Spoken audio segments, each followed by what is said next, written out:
Hi, this is Joel here with another movie review. But the topic for this video is the Karate Kid movie series, which of course, the original trilogy is uh, with Ralph Macchio and Pat Morita, and the first Karate Kid movies came out in 1984, and it's the basic story with Ralph Macchio playing a kid originally from New Jersey, who moves with his mother to LA. And because his mother got a new job and they go to move out to LA. Well, the story was after they move out there, she, Rafacho gets invited to this beach party. And when she got there like 2 days before school started, at the beach, he meets Elizabeth Shue, which is like the love interest of the movie. And while they're friendly, Elizabeth Shue's ex-boyfriend, played by William Zabala, comes with this group of friends, and they're all big karate students. There's about five kids. The leader is William Zabala, whose character name is Johnny, and they're all big black belt karate students. And Johnny decides to teach Ralph Macchio's character a lesson and beats the crap out of him right there on the beach. And about every other day, this group of kids beats the crap out of Ralph Macchio's character. They play a character like Daniel LaRusso.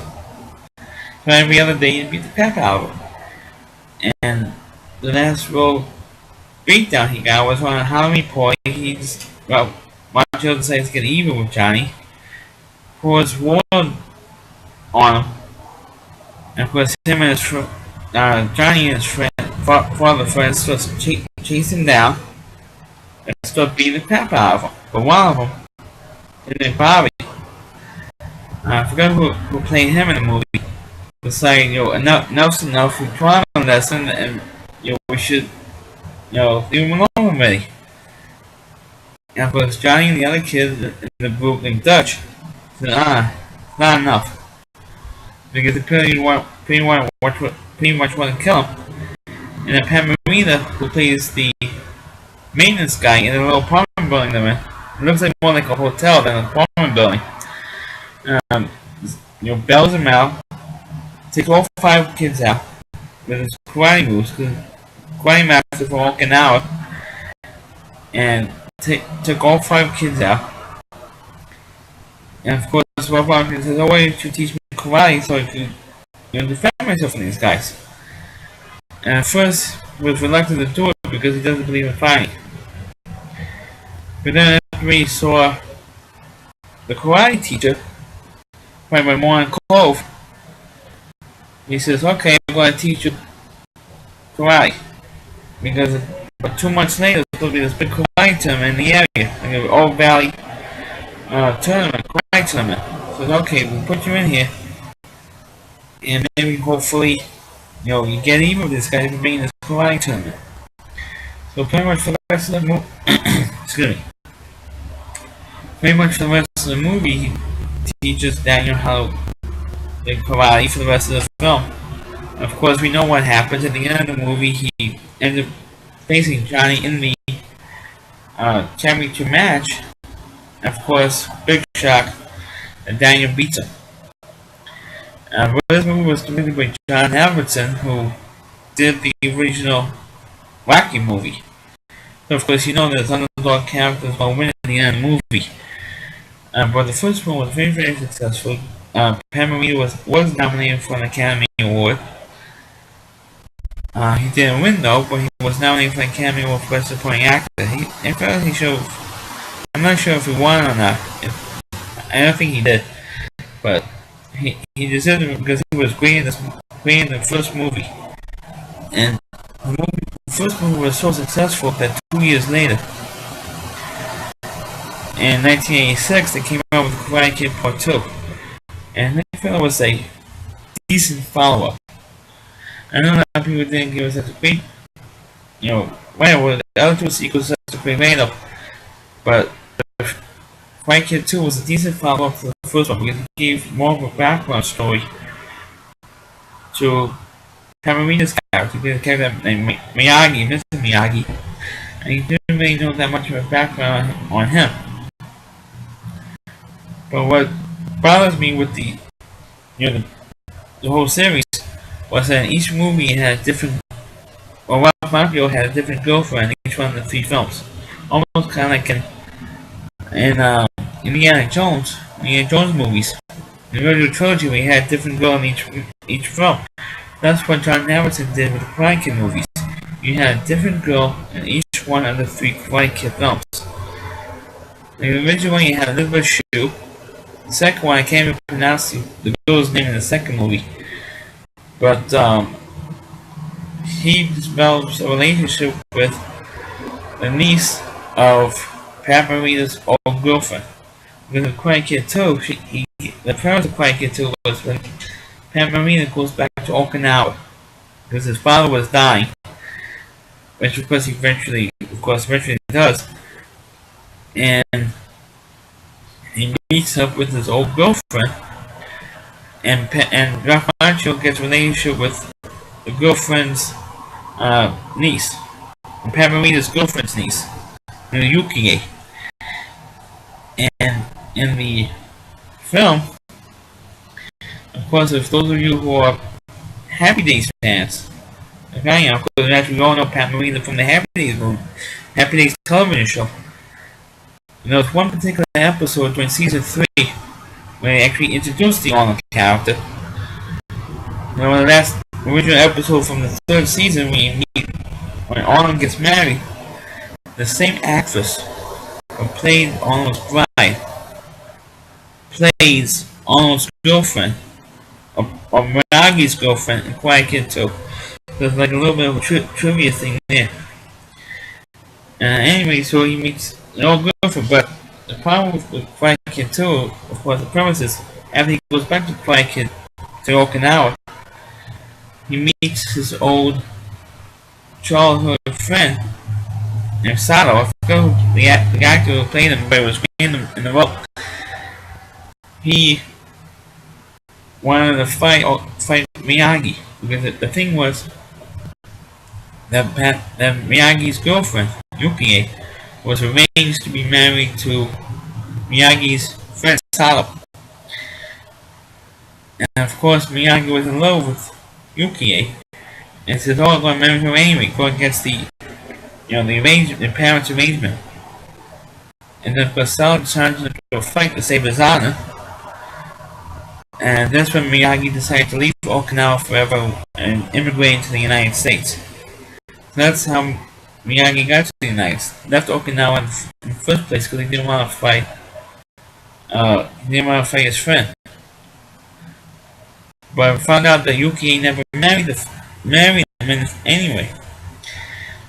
But Sato still wanted to fight Miyagi, so his nephew, or Sato's nephew, and his two friends doing all this stuff to try to intimidate or to force Miyagi to fight him.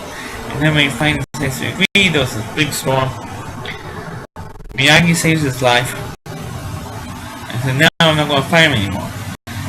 So of course Sato's nephew says, "I don't want to fight Ralph Macchio's character or the Daniel character because he disgraced me to silence me, so now I want to fight him." Because we had all this stuff, incidents were going on in the second film. So of course at the end of the movie, of course he had a fight, and it was a fight to the death. And of course, the tagline for the second movie is, "This is not, a tournament fight. This is for real. This is a real fight. There's no referee's going to pull stuff to the fight. It's going to be a real fight." And of course they did, of course, because what happens to Daniel wins. That's what the problem with the Karate Kid movies is that Daniel, almost like Rocky, won every, unlike Rocky, Daniel won every fight. Because in the Rocky movies, he never won Rocky never won every fight. In Karate Kid movies, they made up for the Karate Kid movies because Daniel won every fight. Anyway, that's how the second movie ended. But the third movie came out in 1989, and of course that one, that's really was the worst one out of the three because everybody in Karate Kid 3 acted like a jerk, including Miyagi, Daniel, and of course in the third movie they brought back characters. They one particular character from the original movie, and that was Martin Kove's character, Sensei Kreese. Because apparently, after the opening sequence in the second movie it took place right after the tournament when Daniel wins the tournament from Johnny. And of course, Kreese attacks Johnny in the parking lot outside this gymnasium or wherever the location was for the tournament. And it says, because you lost, you're off the team. You're no longer a Cobra Kai because you lost. And of course, Miyagi comes in and saves Johnny from being killed by the sensei there. So, of course, the third movie supposedly takes place from that moment on. And, of course, Kreese wanted to get even with Miyagi and with Daniel. Because Daniel beat him. This skinny little wimp is not supposed to beat him. So he goes to his old army buddy, a marine buddy, and says, "Look, you can have the business back. I only hold this minutes. I'm leaving. That's it. I'm quitting." And he says, "You don't want to quit?" I said, "Well, I haven't had a student in 6 months. All my students left. Now I can't get a student to come into my dojo anymore because of this kid." So his friend says, "Look, I'm getting even with this kid for you, and Miyagi for you." And of course that's what he does. And of course they changed the rule in the tournament now. Because of course in the original movie Daniel had to go through all these matches to get to the championship match. This time, since he's defending champ, now they fix him away so you won't have to have a reprise of the first movie and him going through all these matches. Now, since he's defending champ, he only has to fight in the championship round, and that's it. You could avoid going through all the quarterfinal rounds, semifinal rounds, and all that to get to the championship match. You don't have to do that now. But Miyagi says, "Look, I don't want to train you anymore. I don't want to train you for this tournament. I can teach you karate, yes, but not to defend the stupid trophy plastic trophy you won." And of course, Daniel decides to train on his own and go to this Mr. Silver, who was Kreese's friend. So he decided to train in the dojo that Daniel wanted to go to in the first place in the first movie. And of course, since then, through the rest of the movie, he acts like a jerk throughout the whole rest of the film. Miyagi was acting like a jerk because he doesn't want to train Daniel at all. Daniel acts like a jerk because he wanted Miyagi to train him, and he says no. And of course, Silver, and Terry Silver, that was the character's name, he wanted to get even, so he was acting like a jerk. And of course, he decides to have this ringer, this big time karate guy, who can we rope in to fight Daniel in this tournament. And they picked, I forgot the character's name, but I remember the actor's name was Sean Keenan, who's on a soap opera now. I forgot which one, but he was doing the soap operas. And he got him to be Mike Barnes. That was the name of the character, Mike Barnes. So he booked this Mike Barnes guy, who was like the genius karate guy, there is to fight Daniel. So him and his two guys who were training him for the tournament were going after Daniel, trying to get him to sign, the application to be in the tournament. He said, "No, I want to do it. I'm not doing it. I don't care. I'm not doing karate. I'm not doing this tournament anymore." So they pushed until he signed the application. And of course, at the end, Miyagi finds out that his old rival Kreese was behind this whole thing, and then they were behind this whole thing, and now Miyagi's upset enough to say, okay, I'm going to set this thing, okay, I'll train you now. And of course, that's what happens. Of course, at the end of the movie, was at first Daniel was getting his rear end kicked in the match.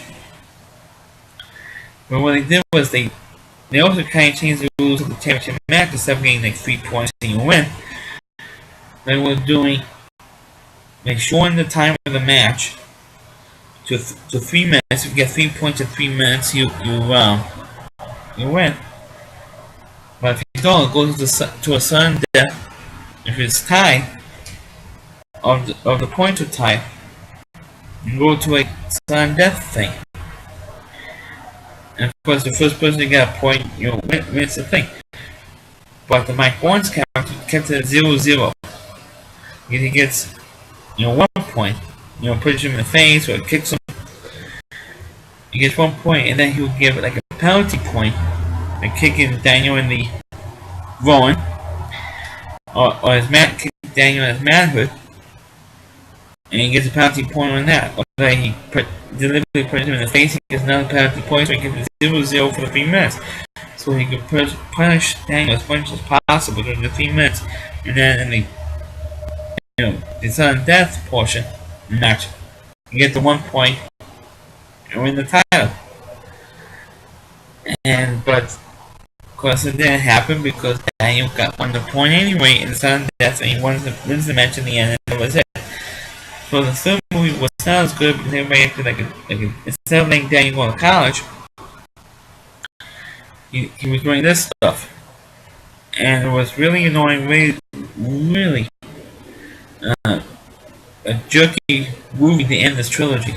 And then a few years later, I think it was like in 1994, probably was 94 and 95, they made another Karate Kid. They're trying to book the Karate Kid thing, franchise. Again, they're making a movie called The Next Karate Kid. It was the very first movie of Hilary Swank.